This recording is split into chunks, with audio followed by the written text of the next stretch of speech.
ये वीडियो उन लोगों के लिए है जो ये समझ रहे हैं कि नया कानून जो किसानों के लिए बनाया गया है उसका नुकसान सिर्फ किसान को होगा। जी नहीं, आप गलत हैं। अब मैं आपको समझा दूं, शायद आपको समझ में आ जाएगा। केवल एक सेक्शन बताता हूँ जिससे आपको पूरी कहानी समझ आ जाएगी। जो कॉन्ट्रैक्ट फार्मिंग है, उस कॉन्ट्रैक्ट फार्मिंग की धारा 3, उसमें जो एग्रीमेंट होगा किसान और व्यापारी के बीच में, मैं उसके बारे में बताता हूँ। आप समझ जाएंगे, उसके बाद कुछ बताने की जरूरत नहीं पड़ेगी। उस धारा 3 में लिखा है कि किसान और व्यापारी के बीच में एग्रीमेंट होगा। उसमें ये लिखा जाएगा, नंबर 1, किसान को अपनी जमीन पर कौन सी फसल उगानी होगी। नंबर 2, उस फसल का ग्रेड क्या होगा, स्टैंडर्ड क्या होगा और उसकी क्वालिटी क्या होगी। नंबर 3, उस फसल को उगाने के लिए जो बीज होगा, जो खाद होगा, जो कीटनाशक होंगे, जो मशीनरी होंगी, जो तकनीक होगी, उसे वो व्यापारी जिसके साथ समझौता हो रहा है वो देगा। उसके बाद उसी एग्रीमेंट पर लिखा जाएगा उसकी कीमत क्या होगी। जो फसल उगाएगा, जब फसल पक के तैयार हो जाएगी तो किस कीमत पर व्यापारी खरीदेगा, ये भी लिखा जाएगा। साथ में ये भी लिखा जाएगा कि इस फसल की कितनी बार चेकिंग होगी। तो बोते समय जब फसल बढ़ रही होगी उस समय, और जब फसल कट के व्यापारी खरीदेगा उस समय, 3 समय उसकी चेकिंग होगी। अब मैं आपको समझाता हूँ एक बहुत मोटे से उदाहरण से। समझो, ये मानिए कि इस कानून के हिसाब से पूरे देश की जमीन, पूरे देश के जो किसानों के पास जमीन है, उसका जो व्यापारी है उनसे एग्रीमेंट हो गया। व्यापारियों से एग्रीमेंट होने के बाद सारी जो फसल है वो कहाँ जाएगी, व्यापारी के घर में। इसका मतलब ये हुआ कि सरकार के पास खरीदने के लिए एक दाना नहीं बचेगा।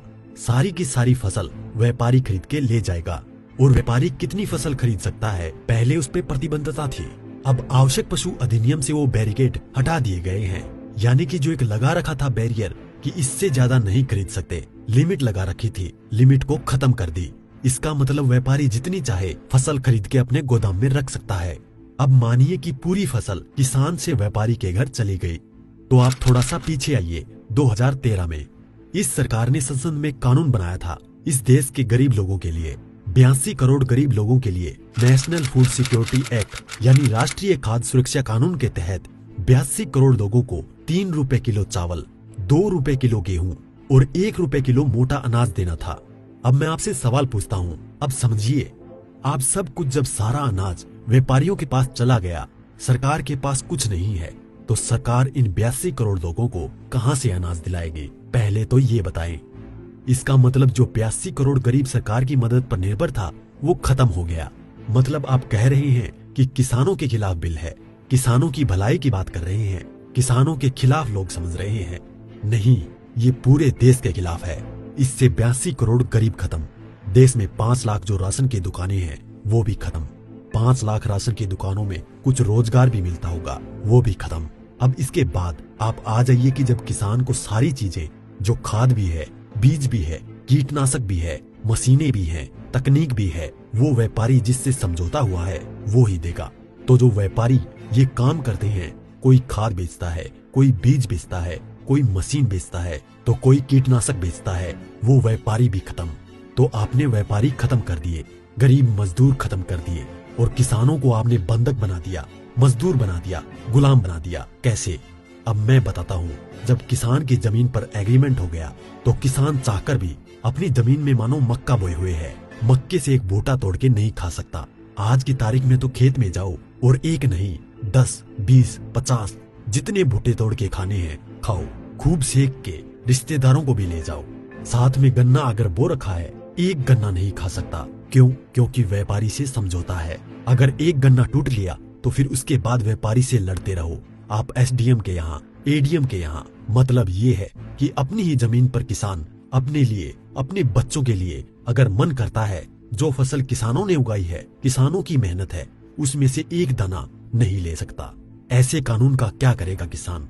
और इस कानून ने व्यापारी खत्म कर दिया, इस कानून ने मजदूर खत्म कर दिया, और साथ में जो किसान है, किसान को इतनी भी मोहलत नहीं दी गई। आज की तारीख में तो किसान किसी भी जगह से दूर जाकर, यहाँ से ठीक नहीं मिला तो वहां से ले, वहां नहीं मिला तो वहां से ले, यहाँ से कम नहीं मिला तो यहाँ से ले।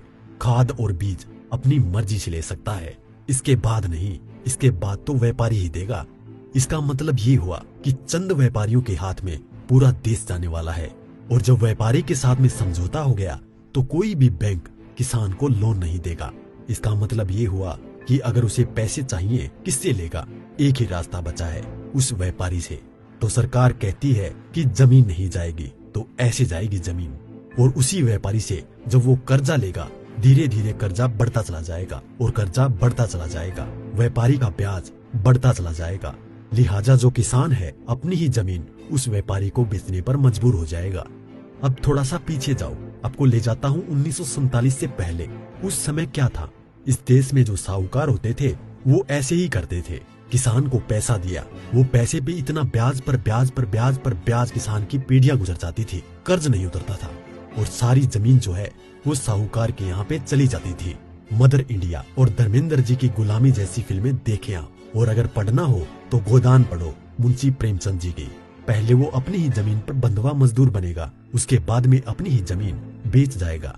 ये है इस कानून का परिणाम जो आगे तक नजर आता है। इसलिए ये कानून पूरे देश को तबाह करने वाला है। अब एक चीज और रह गई, उसे भी बता दूं। जो मध्यम वर्ग के लोग जो आज रोटी खा रहे हैं, जब व्यापारी सारा अनाज अपने गोदामों में बंद कर लेगा तो वो जो आज उसने लिया, जिस दाम पे उससे 6 गुना 7 गुना 8 गुना दाम पर बेचेगा। तो जो मध्यम वर्ग के लोग जो घरों में बैठे हैं उनको इस आंदोलन में बाहर आना चाहिए। जो अनाज, ये आटा 20 रुपए से 25 रुपए 30 रुपए किलो मिल रहा है, वो ही इस कानून के लागू होने के बाद वो आटा, वो अनाज उन्हें 50 से 6 गुना दाम पर मिलेगा। 100 रुपए, 125 रुपए, 150 रुपए किलो मिलेगा। तो असर किस पे पड़ेगा? एक भी व्यक्ति नहीं बचेगा जिस पर इस कानून का असर ना पड़े। इसलिए मैं कहता हूँ कि ये किसानों के विरोध में नहीं है, देश को तबाह और बर्बाद करने के लिए है। इतना सब कुछ पता होने के बाद भी अगर आप किसानों का साथ नहीं देते हैं तो आगे आपकी मर्जी।